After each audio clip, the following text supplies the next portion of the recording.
Image paodam eng tabiriba khwai punomapu taram noksabaga loinana khurumjari ngasigi maroibu pauda The Anti-Caste Movement in Manipur and the Northeast haiba thimda khananaina khrei Nupi angangda sathaba crime lepu haibagi paujil puduna satkhibi Gurinda Imphal da thunglakhrei loinana State Level Sepak Takraw Championship 2019 ngasi loisinkhrai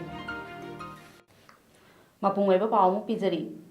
Manipur Peoples Against CAB 2016 Manpack na sinduna Palace Compound laiba lamyan basanglenda The Anti-CAB Movement in Manipur and the Northeast haiba thimda nomagi oiba khana nainabagi mifam pangthokre nomagi oiba khana nainabagi mifam aduda saruk yakiba Manpack ki ko committee member Jitendra Ningombana hai haukiba January gi chaichat kunganipal da lamdamasi gi ching amadi tam punduna CAB gi mayokta semkiba Manpack na makatana tha sigi chaichat tara humdoida Rajya Sabha gi mifam da CAB asi puthokhidrabasu haujik lairiba India government na chahi asi gi April fawgi manungda karamba ordinance tawduna ek asi amuk halakadra haibagi matangda chingnaba fawbadagi Manpack na makatana mifam asi pangthokpani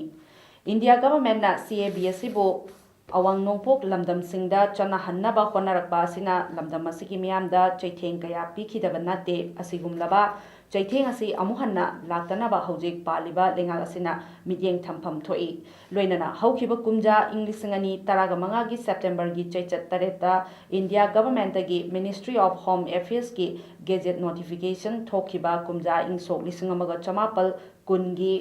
Passport Act aduga ingsok lisingamaga chamapal nifutaruk ki Foreigner Act amadi NRC amend taunaba honariba asi yaningde maramdi Act asina mapalamdagi lakpa illegal migrant kanguna che chang yaudana awang nongpok state singda changlakpa yabagi legal procedure ama thamlakani haiba asi chingnadaba ngamde makhatana Manpack na khunai asigi yalomi sing kannabagi damakta khongpham halloi Thoramaduda Manpack ki convener Yumnamsa Dilip Kumar, Manpack ki co-convener Amukamai Kuki Women Union gi advisor Rose Mangsi aduga MMWO gi advisor Islam Makakcha amadi Com Union gi General Secretary T Achang Kongsu Saryakhi Masigi Thoramaduda Saryakiba Manpack ki co-convener Ningthauja Lanchanasu wafam kya phongdorakli Tasena makhoi adjourn tawribase tasena tawgena tawribra ngangidabra natraga tactics oina parliament ki session se mifam se leitraba natraga parliament se leitaba matam gap to da matang gi lok sabha su sem de gi marak to da ordinance oina olakpa yabagi mangonda president pi ba power to madu sijin na kadra haibasidi mahakna Rajya Sabha da Lok Sabha da magi opening speech ta pi gi ba bill sibu namdana chana hanbagi mongda already pre-approved tawgiba mangjawna na Lok Sabha na miyamna vote hada ringai da mana hana masi chana bagi mongda ngangkiba wahido thuktu aikoi munna ningsingdana laiba pai BJP gi wangang loi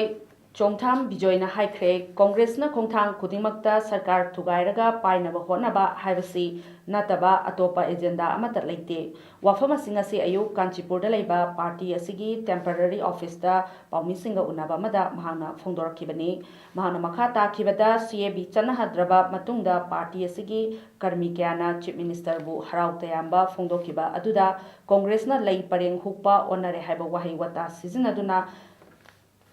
credit munabagi fibamda lakhibasi Congress ki oina yamna ikainingai ni hairi CAB Lok Sabha da pass tawkraba matungda chief minister amadi political party tara mathoi ga loinana home minister party ki luchingba amadi MP kayana CAB Rajya Sabha da puthoktanaba kanna honaki chief minister nasu bill asida Manipur sohandanaba close ama hapinanaba taknaduna lakhibani Congress na yamna kanna special status category hanjinbiyu hairi adubu masi NDA government ki matamda nate aduga Congress lenga ki matamda lokthokibani maramdi makoina Manipur da lairaba leite haiba aranba data ama pisilami Congress na yamna kanna politics ama sanai makoina sarkar asi inturaga sarkar paina ba hotnai Rajya Sabha da CAB puthokidaba aduda Congress na karigidamakta nungaitana suktana lakhibano CAB Rajya Sabha da pass tawrabadi sarkar asi kairagani sarkar kairagadi makoina sarkar pairagani haiba wakhalonda makoi nungaitana lakhibani Gazette happy hairiba adu Englishingani taraga tarukta hakibani madu makoi gi matamni nahan makai losinduna thamlaga ngarang khakta putholakibagi maram karigino hainasu hangki Haukiba January kunipal dagi Imphal dagi Delhi faubada nupi angang da chathaba crime lepu haiba paujel puduna solo drive oina masa mathanda chakhibi Girinda loitongbam Imphal da mai pakna halakhiba adugi matangda ngasi nungthil press club da paumisingda paudam khre Girinda na phongdorakhibada nupi macha ama oibana mathanta Delhi tamna chatpa haibase kiba fawi adubu akiba adu control tawba ngamlagadi thoina akiba faude mahangna Delhi faubada chakhiba adu numit taruni changki Lambida gari yadabagi awaba thengnarakhidраbasu chadaba yade pothadaba yade lambida mangonda yenglakpa mideng aduda kari tawrakadage haibagi kibadi fawi hotel da leiragasu hotel dagi yamna tuna chathokna ba hotnai aduga oil pump singda leiragadi safe oiragani khanbadagi ayamba matamda mafam chaba oil pump thiduna leinaba hotnai karigumbada mahaki Delhi da leiba machena mateng pangbibasu yawi nupisu nupaga level chap manai haiba respect nainaragadi crime thokningai leite aduga mingonda crime chatharagadi mangonda su kari tholakadagi haiba khanba ngamlagadi crime thohandanaba ngamgani mahaki paujelasi Manipur nupi singda piningi aigumba mana chatpa ngamlagadi aisu chatpa yaine haiba khalakani mahana makhatana state asigi district tarukta nupi da chathaba crime lepu haiba paujelgi khongchat chakhigani mahana Bihar Agra Delhi na chingba Labor School gi mahiroi singda awareness piramki haina phongdokhi aina solo drive ase chapam chalize mayam gi damakta ni mayam gi damakta aina solo drive ase chapam ayama thokla agadi aigi tumda su ni na ki ma chat khabarina akoi chatti ai haina mayam follower mayam leina ba chatpani adagi ki dana ba haina nupi sa pore safe ore heba haiba the effect lagda bana te akoi tumi hoiba daga mayam puna amukta boina ai thamna tawbasna taba mayam puna amukta munaragadi khara doisu kai crime reduce tawbara Directorate of Information and Public Relations DIPR gi numit humni gi internal conducted press tour gi team na ngarang numidang juribam da thunglarba matung ngase ayukta gi hauna juribam Manipur amadi Kasar Assam gi Manipur state ka mari lainaba historical place sing amadi Manipur government na tawriba development work sing koina chatuna yangchinkhre ngasi Kasar Lakhipur da leiba British ki matamda sizinaramba Lakhipur da leiba letter box amadi Ningthem Pukrida chatuna yangchinki Matung Kamargada chatuna Awapalli amadi Bijoy Govinda temple su DIPR gi team maduna chatuna yangchinki masigi matungda Lalang haiba khulda leiba Manipur gi Maharaja Churchan gi mapabung Chaubi Sanagi poloi kibagi mafam yangchinki Manipur Youth Front Association MYFA gi president Seram Herajit na haikibada ngasi Manipur state ki DIPR na sinduna Kasar lamda paumising laktuna itihas ka mari leinaba mafam singda chatuna paumising na yangshin khibagi damakta ngamkhai leitaba thagachari adubu hairiba mafam sing asi repairing amadi ngakpi senbibagi mathausu yamna tari maramaduna Manipur government nasu midyeng changbiyu haina phongdorakhi Amaromda Manipur waban sananabani haiduna Silchar gi Rongpurda lam leiduna leirabasu ngasi faubada thabak oina tawbide loinana Kasar Assam natragana mapal lamdagi lakpa miyoi singi leifam mafam amasu Imphal-da sabinaba Manipur government da haijakhre adubu ngasi faubada tabide haina nungaitana phongdorakhi Tenopal district ki Haikakpokpi da leiba Mission Blind School bo sarkar gi aided school oina lausinnaba state cabinet na mamang chahi Englishangani taraga Nepal gi March thagi tang kunga Nepal da laukiba warep ki matungina thabakta pangthorok tarbabu yaningdaba oina ngase ayuk anganbadagi hauraga bongyang area da Imphal More lambi thingbagi khongjang ꯆꯠꯊꯔꯝꯕ ꯑꯗꯨ ꯇꯦꯡꯅꯧꯄꯜꯒꯤ SP doctor S ꯏꯕꯣꯝꯆꯥꯅ ꯃꯔꯨꯑꯣꯏꯕ ꯊꯧꯗꯥꯡ ꯂꯧꯗꯨꯅ school ꯑꯗꯨꯒꯤ ꯑꯣꯖꯥ ꯑꯃꯗꯤ ꯃꯍꯩꯔꯣꯏꯁꯤꯡꯒ ꯇꯦꯡꯅꯧꯄꯜꯗ ꯉꯁꯤ ꯑꯌꯨꯛ ꯄꯨꯡ 7:30 ꯇꯥꯕ ꯑꯗꯨꯋꯥꯏꯗ ꯋꯥꯔꯤ ꯁꯥꯟꯅꯈ꯭ꯔꯦ꯫ ꯋꯥꯔꯤ ꯁꯥꯟꯅꯕ ꯑꯗꯨꯗ CMꯒꯤ ꯁꯦꯀ꯭ꯔꯦꯇꯔꯤ ꯖꯤꯑꯣꯐ꯭ꯔꯦꯅ ꯁ꯭ꯀꯨꯜ ꯑꯁꯤꯒꯤ ꯃꯍꯩꯔꯣꯏ ꯑꯃꯗꯤ ꯑꯣꯖꯥꯁꯤꯡꯅ ꯇꯥꯜꯂꯤꯕ ꯗꯥꯕꯤꯁꯤꯡ ꯑꯁꯤꯒꯤ ꯃꯇꯥꯡꯗ CMꯒ ꯂꯥꯛꯂꯤꯕ ꯃꯟꯗꯦ ꯑꯁꯤꯗ ꯐꯝꯃꯤꯟꯅꯗꯨꯅ ꯃꯈꯥ ꯇꯥꯕ ꯋꯥꯔꯤꯁꯤꯡ ꯁꯥꯟꯅꯗꯨꯅ ꯂꯣꯏꯁꯤꯟꯅꯅꯕ ꯁꯤꯜꯂꯒꯅꯤ ꯍꯥꯏꯅ ꯊꯥꯖꯕ ꯄꯤꯔꯛꯄꯗꯒꯤ ꯕꯟ ꯑꯗꯨ ꯍꯟꯗꯣꯛꯈ꯭ꯔꯦ ꯍꯥꯏꯔꯤ꯫ ꯅꯥꯀꯜ ꯑꯃꯔꯣꯝꯗ ꯃꯤꯁꯟ ꯕ꯭ꯂꯥꯏꯟ ꯁ꯭ꯀꯨꯜꯒꯤ ꯄ꯭ꯔꯤꯟꯁꯤꯄꯜꯅ ꯊꯥꯗꯣꯔꯛꯄ ꯆꯦꯔꯣꯜ ꯑꯃꯅ ꯄꯜꯂꯤꯕꯗꯤ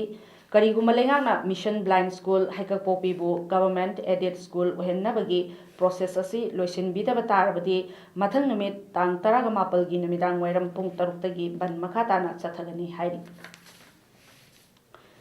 ꯊꯥ ꯑꯁꯤꯒꯤ ꯇꯥꯡ 14ꯒꯤ ꯑꯌꯨꯛꯇ ꯀꯥꯟꯆꯤꯄꯨꯔꯗ ꯂꯩꯕ ꯀꯦꯊꯣꯂꯤꯛ ꯁ꯭ꯀꯨꯜꯒꯤ ꯒꯦꯠ ꯅꯝꯕꯔ 2 ꯃꯌꯥꯗ ꯂꯥꯜꯍꯧꯂꯨꯞ ꯑꯃꯅ ꯁꯛꯇꯤ ꯂꯩꯕ IED ꯕꯣꯝ ꯑꯃ ꯊꯝꯂꯝꯈꯤꯕ ꯑꯗꯨꯒꯤ ꯃꯥꯌꯣꯛꯇ ꯉꯁꯤꯁꯨ ꯁ꯭ꯀꯨꯜ ꯑꯁꯤꯒꯤ ꯃꯍꯩꯔꯣꯏ, ꯒꯥꯔꯖꯤꯌꯟ ꯑꯃꯗꯤ ꯚꯦꯟ ꯗ꯭ꯔꯥꯏꯚꯔꯁꯤꯡ ꯌꯥꯎꯅ ꯁ꯭ꯀꯨꯜ ꯑꯁꯤꯒꯤ ꯃꯃꯥꯡꯗ ꯋꯥꯀꯠ ꯃꯤꯐꯝ ꯐꯝꯕꯒ ꯂꯣꯏꯅꯅ ꯋꯥꯀꯠ ꯈꯣꯡꯆꯠ ꯑꯃꯁꯨ ꯆꯠꯈ꯭ꯔꯦ꯫ ꯉꯁꯤ ꯃꯍꯩꯔꯣꯏꯁꯤꯡ, ꯒꯥꯔꯖꯤꯌꯟ ꯑꯃꯗꯤ ꯚꯦꯟ ꯗ꯭ꯔꯥꯏꯚꯔꯁꯤꯡꯅ ꯁ꯭ꯀꯨꯜꯗꯒꯤ ꯍꯧꯔꯒ ꯀꯛꯋꯥ ꯅꯥꯎꯔꯦꯝ ꯂꯩꯀꯥꯏ ꯐꯥꯎꯕ ꯋꯥꯀꯠ ꯈꯣꯡꯆꯠ ꯆꯠꯂꯨꯔꯕ ꯃꯇꯨꯡ ꯁ꯭ꯀꯨꯜꯗ ꯑꯃꯨꯛ ꯍꯜꯂꯛꯇꯨꯅ ꯋꯥꯀꯠ ꯃꯤꯐꯝ ꯐꯝꯈꯤꯕꯅꯤ꯫ ꯋꯥꯀꯠ ꯃꯤꯐꯝꯗ ꯁꯔꯨꯛ ꯌꯥꯈꯤꯕꯤ ꯃꯍꯩꯔꯣꯏ ꯑꯃꯅ ꯐꯣꯡꯗꯣꯔꯛꯄꯗ ꯍꯟꯗꯛꯀꯤ ꯁꯦꯁꯟꯒꯤ ꯁ꯭ꯀꯨꯜ ꯀꯥꯕ ꯅꯨꯃꯤꯠ ꯅꯤꯅꯤꯔꯣꯝꯇꯃꯛ ꯉꯥꯏꯔꯤꯉꯩꯗ ꯁꯛꯈꯪꯗꯕꯁꯤꯡꯅ ꯕꯣꯝ ꯊꯝꯖꯤꯟꯕ ꯃꯔꯝ ꯆꯥꯗꯕ ꯊꯧꯑꯣꯡꯅꯤ꯫ ꯃꯍꯩꯔꯣꯏꯁꯤꯡꯗ ꯃꯈꯥ ꯇꯥꯅ ꯑꯀꯤ ꯑꯈꯪ ꯄꯤꯕꯤꯒꯅꯨ, ꯂꯥꯏꯔꯤꯛ ꯇꯝꯕ ꯍꯥꯏꯕꯁꯤ ꯑꯩꯈꯣꯏꯒꯤ ꯏꯊꯧꯅꯤ ꯍꯥꯏꯅ ꯐꯣꯡꯗꯣꯔꯛꯈꯤ꯫ ꯂꯥꯏꯅꯤꯡꯊꯧ ꯁꯅꯥꯃꯍꯤ ꯊꯧꯒꯜ ꯀꯥꯡꯂꯨꯞꯀꯤ ꯋꯥꯉꯥꯡꯂꯣꯏ ꯂꯥꯏꯁ꯭ꯔꯝ ꯄꯣꯏꯔꯩꯇꯣꯟꯅ ꯍꯥꯏ ꯏꯪ 1983 ꯐꯥꯏꯔꯦꯟꯒꯤ ꯊꯥꯅꯤꯜ ꯅꯨꯃꯤꯠꯇ ꯄꯨꯋꯥꯔꯤꯒꯤ ꯊꯧꯗꯥꯡ ꯃꯇꯨꯡ ꯏꯟꯅ ꯂꯥꯏꯑꯣꯏꯈ꯭ꯔꯕ ꯏꯅꯤꯡꯊꯧ ꯑꯣꯀꯦꯟꯗ꯭ꯔꯖꯤꯠ ꯁꯅꯥ ꯍꯥꯛꯇꯛꯇꯒꯤ ꯏꯅꯤꯡꯊꯧꯃꯛꯅ ꯇꯤꯡꯕꯤꯗꯨꯅ ꯅꯣꯡꯈ꯭ꯔꯪ ꯏꯍꯟꯕꯒꯤ ꯊꯧꯔꯝ ꯍꯧꯗꯣꯛꯈꯤ꯫ ꯑꯗꯨꯒ ꯍꯥꯏꯔꯤꯕ ꯊꯧꯔꯝ ꯑꯁꯤ ꯀꯥꯏꯗꯅ ꯂꯥꯏꯅꯤꯡꯊꯧ ꯁꯅꯥꯃꯍꯤ ꯊꯧꯒꯜ ꯀꯥꯡꯂꯨꯞꯅ ꯆꯍꯤ ꯈꯨꯗꯤꯡꯒꯤ ꯂꯤꯂꯣꯡ ꯏꯔꯣꯡ ꯍꯥꯏꯅ ꯈꯪꯅꯔꯤꯕ ꯏꯝꯐꯥꯜ ꯇꯨꯔꯦꯜ ꯑꯃꯗꯤ ꯏꯔꯤꯜ ꯇꯨꯔꯦꯜ ꯑꯅꯤꯒꯤ ꯏꯇꯤꯟꯐꯝꯗ ꯅꯣꯡꯈ꯭ꯔꯪ ꯏꯍꯟꯕꯤꯒꯤ ꯊꯧꯔꯝ ꯄꯥꯡꯊꯣꯛꯇꯨꯅ ꯂꯥꯛꯂꯤ꯫ ꯀꯨꯝꯁꯤ ꯆꯍꯤꯒꯤ ꯑꯣꯏꯅꯁꯨ ꯂꯥꯛꯂꯤꯕ ꯇꯥꯡ 17ꯒꯤ ꯑꯌꯨꯛ ꯄꯨꯡ 7ꯗꯒꯤ ꯍꯧꯔꯒ ꯅꯨꯡꯊꯤꯜ ꯄꯨꯡ 1 ꯐꯥꯎꯕꯗ ꯄꯥꯡꯊꯣꯛꯀꯅꯤ꯫ ꯊꯧꯔꯝ ꯑꯁꯤ ꯁꯦꯗꯥ ꯀ꯭ꯂꯕ ꯁꯥꯟꯇꯤꯄꯨꯔ ꯂꯤꯂꯣꯡ ꯑꯃꯁꯨꯡ ꯏꯃꯥ ꯏꯃꯣꯏꯅꯨ ꯏꯔꯥꯠ ꯊꯧꯅꯤ ꯂꯨꯞ ꯂꯤꯂꯣꯡꯒ ꯈꯨꯠꯁꯝꯅꯔꯒ ꯁꯤꯟꯒꯗꯕꯅꯤ꯫ ꯃꯁꯤꯗ ꯌꯦꯛ 8ꯀꯤ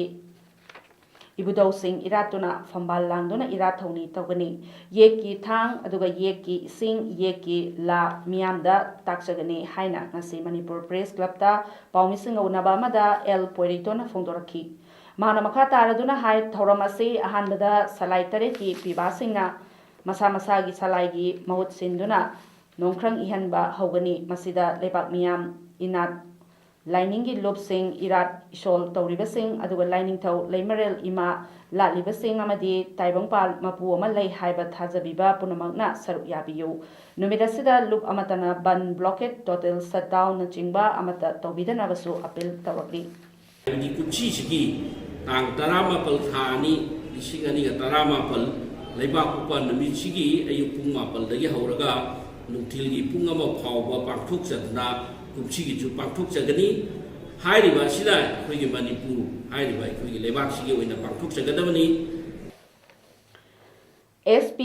NAB ꯑꯃꯁꯨꯡ ASPꯅ ꯂꯨꯆꯤꯡꯕ ꯅꯥꯞ, NCB, ꯍꯣꯝ ꯒꯥꯔꯗꯁ, ꯀꯥꯡꯄꯣꯛꯄꯤ ꯗꯤꯁꯇ꯭ꯔꯤꯛ ꯄꯨꯂꯤꯁ ꯑꯃꯗꯤ 4ꯁꯨꯕ IRB ꯑꯃꯁꯨꯡ 39ꯁꯨꯕ ꯑꯁꯥꯝ ꯔꯥꯏꯐꯜꯁꯀꯤ ꯑꯄꯨꯟꯕ ꯇꯤꯝ ꯑꯃꯅ ꯀꯥꯡꯄꯣꯛꯄꯤ ꯗꯤꯁꯇ꯭ꯔꯤꯛꯀꯤ ꯁꯥꯏꯀꯨ ꯄꯨꯂꯤꯁ ꯁ꯭ꯇꯦꯁꯟꯅ ꯀꯣꯟꯕ ꯂꯥꯡꯈꯣꯡ ꯆꯤꯡꯁꯥꯡ ꯑꯃꯁꯨꯡ ꯆꯤꯡꯁꯥꯡ ꯑꯁꯤꯒꯤ ꯑꯀꯣꯏꯕꯗ ꯑꯦꯀꯔ 102ꯗ ꯊꯥꯔꯝꯕ ꯄꯣꯄꯤ ꯄꯥꯝꯕꯤꯁꯤꯡ ꯌꯥꯟꯊꯠꯇꯨꯅ ꯃꯥꯡꯍꯟꯈ꯭ꯔꯦ꯫ ꯄꯣꯄꯤ ꯄꯥꯝꯕꯤꯁꯤꯡ ꯑꯗꯨꯅ ꯆꯥꯎꯔꯥꯛꯅ OPM KG 1,110 ꯂꯣꯝ ꯊꯣꯛꯀꯅꯤ ꯍꯥꯏꯔꯤ꯫ ꯆꯠꯂꯤꯕ ꯊꯥ ꯑꯁꯤꯒꯤ ꯍꯧꯈꯤꯕ ꯇꯥꯡ 3 ꯅꯣꯡꯃꯥꯏꯖꯤꯡ ꯅꯨꯃꯤꯠꯇ ꯏꯝꯐꯥꯜ ꯏꯁꯀꯤ ꯂꯝꯂꯥꯏ ACꯒꯤ ꯃꯅꯨꯡ ꯆꯟꯕ ꯆꯤꯡꯈꯩ ꯈꯨꯂꯦꯟꯗ ꯂꯩꯕ ꯋꯥꯍꯦꯡꯕꯝ ꯄꯥꯝꯍꯩꯕ ꯃꯤꯇꯩ ꯑꯃꯗꯤ ꯃꯥꯒꯤ ꯃꯆꯥꯅꯨꯄꯤ ꯋꯥꯍꯦꯡꯕꯝ ꯃꯥꯂꯦꯝꯉꯥꯟꯕꯤ ꯆꯅꯨꯕꯨ ꯅꯨꯃꯤꯗꯥꯡ ꯑꯊꯦꯡꯕ ꯄꯨꯡ 10:50 ꯆꯠꯄꯗ ꯁꯛꯈꯪꯗꯕ ꯃꯤꯑꯣꯏ 3ꯅ ꯅꯣꯡꯃꯩꯅ ꯀꯥꯞꯂꯝꯕꯗꯒꯤ ꯔꯥꯖꯃꯦꯗꯤꯁꯤꯇꯤꯗ ꯑꯔꯨꯕ ꯐꯤꯚꯝꯗ ꯂꯥꯏꯀꯠꯅꯗꯨꯅ ꯂꯩꯔꯤ꯫ ꯍꯤꯔꯝ ꯑꯁꯤꯒ ꯃꯔꯤ ꯂꯩꯅꯅ ꯇꯥꯡ 8ꯗ ꯃꯤꯌꯥꯝꯒꯤ ꯃꯤꯐꯝ ꯄꯥꯡꯊꯣꯛꯇꯨꯅ JC ꯁꯦꯝꯕꯒ ꯂꯣꯏꯅꯅ ꯅꯨꯃꯤꯠ 5ꯅꯤꯒꯤ ꯃꯅꯨꯡꯗ ꯃꯔꯤ ꯂꯩꯅꯕꯁꯤꯡꯅ ꯁꯦꯡꯗꯣꯛꯄꯤꯔꯛꯅꯕ ꯍꯥꯏꯖꯈ꯭ꯔꯕꯁꯨ ꯉꯁꯤ ꯐꯥꯎꯕꯗ ꯁꯦꯡꯗꯣꯛꯄꯤꯔꯛꯇ꯭ꯔꯦ꯫ ꯃꯔꯝ ꯑꯗꯨꯅ ꯇꯥꯡ 11ꯗ ꯑꯃꯨꯛ JCꯒꯤ 2ꯔꯛ ꯁꯨꯕ ꯃꯤꯐꯝ ꯐꯝꯗꯨꯅ ꯋꯥꯔꯦꯞ ꯀꯌꯥ ꯂꯧꯔꯦ꯫ Hairiba warepsing adugi manungda nongmai kaptuna mapa macha hanaba honarambasing faduna matik chaba dandi piyu ingna chingna leijaba khungang asigi miyam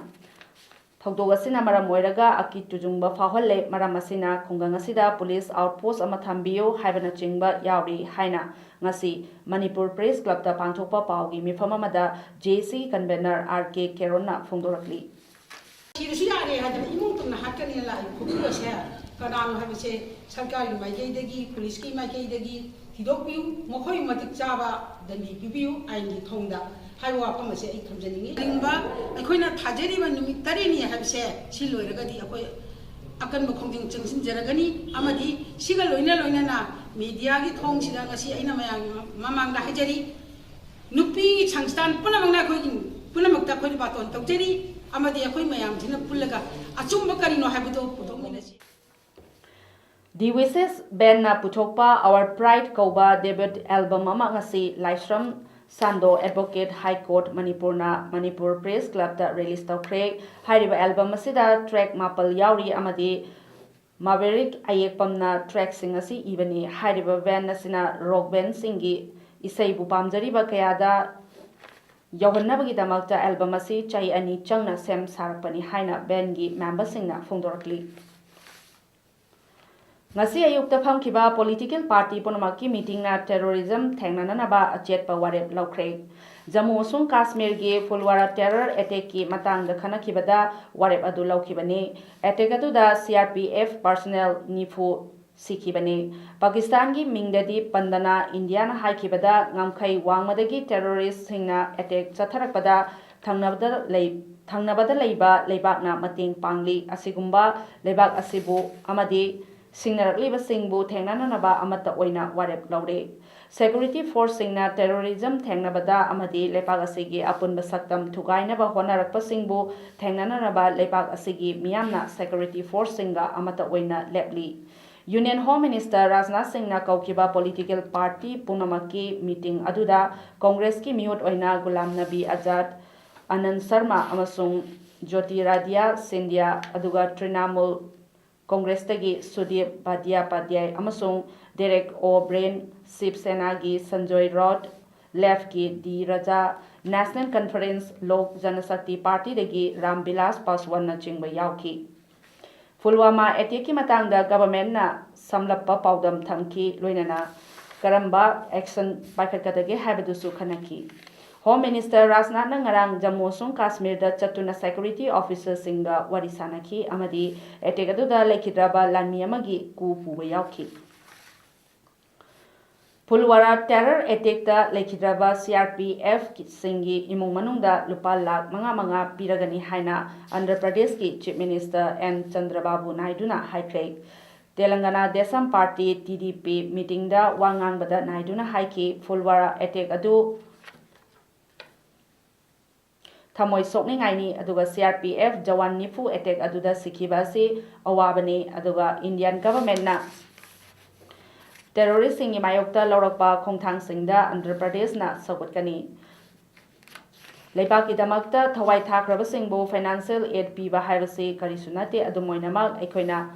ngamjaba kharadang mateng pangani haina Chandrababu Naidu haiki Tamil Nadu gi Chief Minister Idapari K. Palaniswamy na Tamil Nadu dagi lekhidraba CRPF ani adugi imung manunggi miwai amada government ki thabak piragani loinana sel gi tengbang oina lupa lakh kun su piragani haina lathokre Social Welfare Club SWC Hyanglam Makhalekai na sinduna club asigi ground da chatharakhiba taruk suba men's open manga suba women open amadi Manga Suba Sub Junior Boys and Girls State Level Sepak Takraw Championship 2019 ngasi loisin kre championship asida nupa amasung nupi gi winner MPSC A na takre championship loisin bagi thoramda Hyanglam Gram Panchayat ki Pradhan E Santibala na athoiba mitung oibaga loinana laikai gi ahal ani E mi macha amadi Y Samuremba anina mathangsina thoromapu amadi akhanaba mitung oina saruk yaki Aroibada Marupau Muhanna Pizari. The anti-CAF movement in Manipur and the Northeast have a team da Kananina Cray. Nupi angang da sathaba crime lepu habagi paujil puduna satkibi Gurinda Imphal da thunglakre. Loinana State Level Sepak Takraw Championship 2019 ngasi loisinkhre. Ngasi damakta di image paudam pijaba matang asida loisindari miyam bu muhanna romdari.